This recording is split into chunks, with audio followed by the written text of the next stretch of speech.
Salut à tous, c'est Camille. Bienvenue sur ma chaîne dédiée à l'économie domestique, au nettoyage et à la propreté de la maison. Restez avec moi pour des conseils pratiques et efficaces. Donc, au sujet de la vidéo. Les couverts auteur Elena pour lecture 6 minutes. Publié le 23.11.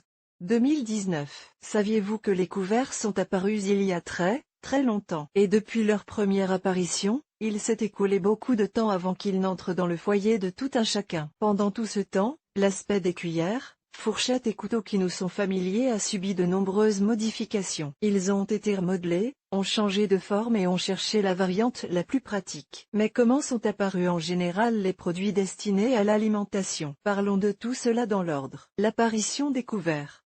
Les couverts ne sont pas apparus d'un seul coup. Un homme a d'abord imaginé de tailler un couteau dans une pierre, puis il a réussi à enfiler des aliments sur un objet ressemblant à une halanée. Après un certain temps, il a pensé à recueillir de l'eau à l'aide d'un coquillage. Tout cela est devenu le prototype de la coutellerie moderne, que nous utilisons tous les jours au petit déjeuner, au déjeuner et au dîner. Couteau. Selon les historiens, le couteau a été inventé à l'origine. Il était taillé dans la pierre et fabriqué en bois. C'est vraisemblablement le couteau qui a donné l'impulsion principale au développement de l'homme antique. Pendant plusieurs milliers d'années, l'instrument a été utilisé comme arme, dans la vie quotidienne, pour la chasse au gibier et aux animaux. Il y a environ 5000 ans, les premiers exemples de couteaux de table ont été fabriqués. Jusqu'au XIIIe siècle, tout le monde possédait cet objet tranchant. Il était utilisé à différentes fins, pour couper, pour planifier, pour se défendre, etc. Dès le XVe siècle, les instruments en or sont devenus populaires. Cependant, ils n'étaient pas accessibles à tous,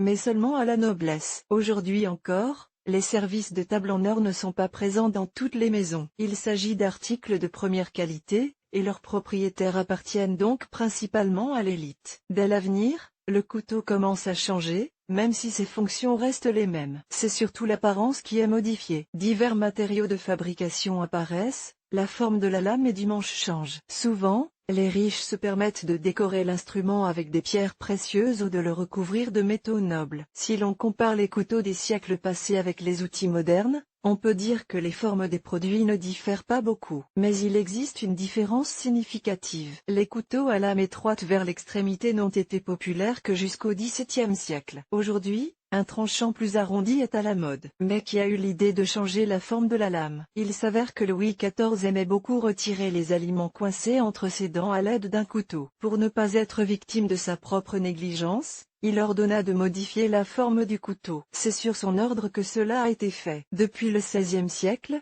on trouve déjà des couteaux papillons ou simplement des couteaux pliants. Ils étaient particulièrement appréciés et demandés par les militaires et les voyageurs. Personne ne peut préciser la date d'apparition de ces couverts, ni les historiens, ni les archéologues, ni les scientifiques. La cuillère comme pour le couteau, personne ne peut citer la date exacte de l'apparition de la première cuillère. Il s'agit là d'un mystère qui restera sans doute à jamais irrésolu. Au cours des fouilles, on a trouvé toute une série d'objets aménagés dont les matériaux de fabrication sont parfois très inattendus. Arêtes de poisson, cornes, coquilles de noix ou œufs, argile, coquillages, bois, carapaces d'animaux anciens et ainsi de suite. Aujourd'hui encore, on peut rencontrer des tribus où les coquilles de mollusques sont utilisées pour manger. Les cuillères en or sont apparues dès l'époque romaine, mais elles n'étaient accessibles qu'à la noblesse. Pour le commun des mortels, c'était tout simplement impossible. Dans l'Égypte ancienne, on préférait fabriquer ces objets en os d'éléphant ou en métaux nobles. La cuillère nous est parvenue bien avant l'Europe. Elle était en bois.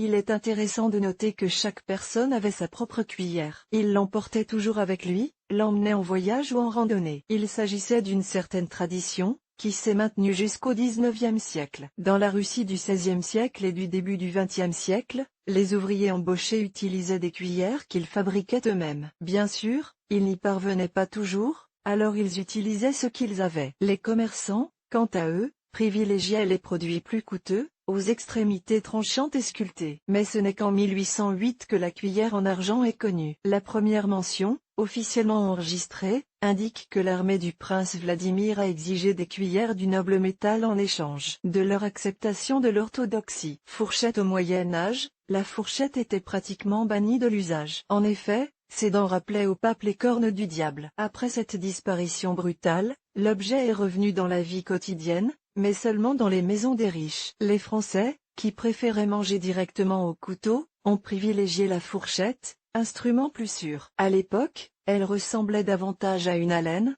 n'ayant qu'une seule pointe. Au XVIIe siècle, les Anglais considèrent la fourchette comme un caprice inutile. Pour eux, elle était plus qu'inutile. Ils préféraient utiliser leurs mains, ce qu'ils faisaient très bien. Personne ne les considérait comme des ignorants, car, par exemple, les plats de viande étaient servis avec un récipient spécial contenant de l'eau propre, dans lequel on pouvait se rincer les doigts sales. La fourchette n'a acquis son aspect moderne qu'à la fin du XVIIe siècle. C'est alors que le monde a vu apparaître les 4 dents familières et une forme plus pratique du produit lui-même. On pense que la fourchette est apparue en Russie grâce à Pierre le Grand. Comment expliquer alors la référence historique selon laquelle un objet similaire était utilisé sous Alexeï Mikhailovitch, son père? Peut-être que sous Pierre Ier, la fourchette est tout simplement devenue plus courante, alors que ses parents ne l'utilisaient qu'en présence de nobles et de diplomates étrangers. Il convient toutefois de noter que les gens ordinaires se méfiaient de la fourchette et évitaient tout contact direct avec elle pendant très longtemps. Ce n'est qu'à la fin du XXe siècle que l'appareil est entré dans l'usage quotidien. Bien entendu, l'histoire de la création de la coutellerie comporte de nombreux autres faits intéressants et informations curieuses. Un livre entier ne suffirait peut-être pas à décrire toutes les références historiques connues. Cependant, l'histoire de base de l'origine suggère que de tous les couverts, seul le couteau a été utilisé de manière intensive. Les autres produits destinés à l'alimentation sont entrés en douceur dans la vie des gens, car beaucoup s'en passaient facilement.